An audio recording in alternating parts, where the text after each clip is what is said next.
Hey guys, thanks for joining me. And if you like what you see, please subscribe.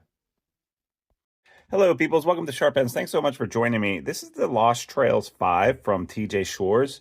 I got this loaned to me from a viewer. I haven't had it as long as I would like as far as being able to do a full review of it, but I still want to give my thoughts on it.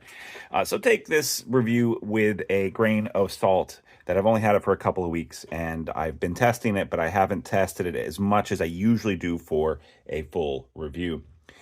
I'm going to give you what I think is great about this knife, and go from there. I love TJ Schwarz. I have several of his knives. He does really good heat treat on his knives. This happens to be A2 tool steel, which is a great steel for a fixed blade.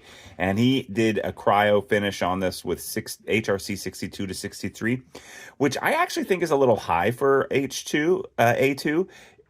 This makes it a little bit harder to sharpen, but more tough, which is fine. It's a choice, and I think that it's good. But a lot of my LT Wright knives, I know they're A2 treatment.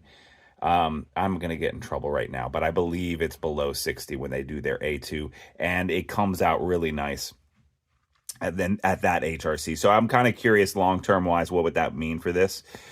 That being said, I think that it's great, and it's also covered in this nice Creocoat finish, and it is also a saber grind, which is really cool for this type of camp bushcraft type knife. And I really always like how he does his handles. They always feel good. His ergos are always spot on. This sheath, it didn't come with this. He always, the guy who lent this to me, he always wants some extra paracord on him, and I totally appreciate that. And I believe that this Fire Steel and Fire Steel holder is aftermarket as well. But you can see how tough this is made. This Kydex sandwich sheath with a little drain hole down here. Very practical, very easy to use. What's the price on this? $225, which I think actually is an extraordinarily good price for what it comes with and the treatments and everything like that. I really think that that is a screaming good deal. I think it could easily charge another $50 to $75, and it would still be fair. So $225 American made, yeah, no problem. What does this remind me of? Honestly, the knife that it reminds me of the most is another small maker, and this is the Bush Dog from Leishan, and you can see that they both have the saber grind, and they share some DNA. Now, this obviously doesn't also have the butt hammer. I'm going to call that a butt hammer. And in fact, many knives don't have butt hammers. The knives that I can think of, there's no American-made ones I can think of. I'm sure Cold Steel or someone does something like that. But the only example I really have in my collection is this Garberg from Mrochniv. I always pronounce that incorrectly, and someone always corrects me. So sorry, there you get to make that comment again. So good deal, good ergos. This is sharp. I did not baton with it. Obviously a hatchet is for batoning.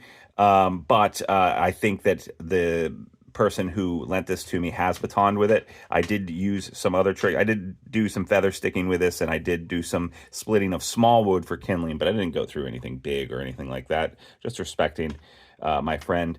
I believe the viewer sent this to me is Super Saiyan Bear, who I've pointed out before a couple of times, I think, in the comments. He's a great guy, so give him a follow if you get a chance.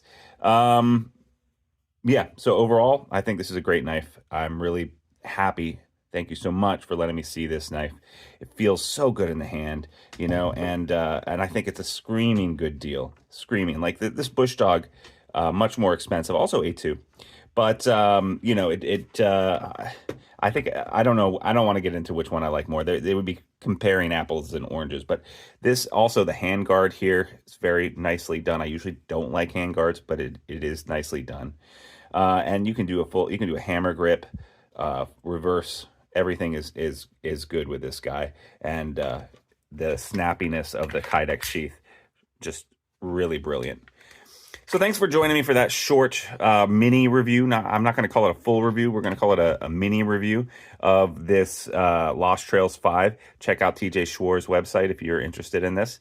And leave a comment and let me know how I messed up, because you guys love telling me how I messed up.